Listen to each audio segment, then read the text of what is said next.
தேர்தலை சந்திக்கும் விஜயின் தமிழக வெற்றி கழகம் கட்சிக்கு எந்த சின்னம் பொருத்தமாக இருக்கும்? பொதுமக்கள் சொல்வது என்ன பார்க்கலாம். சின்னம் அப்படின்றது வந்து எப்பயுமே மக்கள் மனசுல நிக்கிற மாதிரி வரணும் ஜி. வந்ததுன்னா அது வந்து கொஞ்சம் நல்லா இருக்கும். கொடி அறிவிச்சப்ப இருந்தே நம்ம இரட்டை யானைன்றது மக்கள் மத்தியில கொஞ்சம் ஞாபகத்துல வச்சுக்கிட்டு இருக்காங்க. அதனால அவருக்கு இரட்டை யானை கொடுத்தாங்கன்னா கொஞ்சம் நல்லா இருக்கும்னு நான் நினைக்கிறேன். ஆட்டோ சின்னங்கிறது நல்ல சின்னம் தாங்க. ஏழைங்கட்டையெல்லாம் நல்லா ரீச் ஆகிற சின்னம் தான். அவருக்கு இருக்கிற பேருக்கும் புகழுக்கும் இது வந்து நல்லா சீக்கிரம் அவங்க கிட்ட எடுத்துகிட்டு போகும். அவருக்கு வந்து சின்ன வந்து அறிவிக்கிறது வந்து பார்த்தீங்கன்னா புக்கு, பேனா, பென்சில் இது கொடுத்தா வந்து பார்த்தீங்கன்னா நல்லா மக்கள் இடத்துல ரீச் ஆகும், நல்லாவும் இருக்கும். விஜய் சாருக்கு வந்து ஆட்டோ சின்னம் வேண்டாம், வேற ஏதாவது வந்தால் நல்லா இருக்கும். அவரோட கெத்துக்கு ஸ்டைலுக்கு அது வேற சின்னம் இருந்தால் நல்லா இருக்கும்.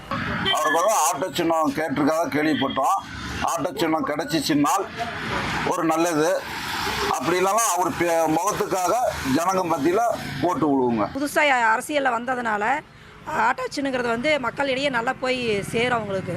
அப்படிங்கிறப்ப வெற்றி வாய்ப்புக்கு அதிக வாய்ப்பு இருக்குது. எம்ஜிஆர் வச்சிருந்தாரு, ரெட்டலை வச்சிருந்தாரு, அதே மாதிரி அண்ணா வச்சிருந்தாரு, கலைஞர் சூரியன் வச்சிருந்தாங்க. அதே மாதிரி வந்து விஜய் அவர்களுக்கு வந்து ஆட்டோ கொடுத்தா ரொம்ப சந்தோஷம் இருக்கும் என்னோட கருத்து.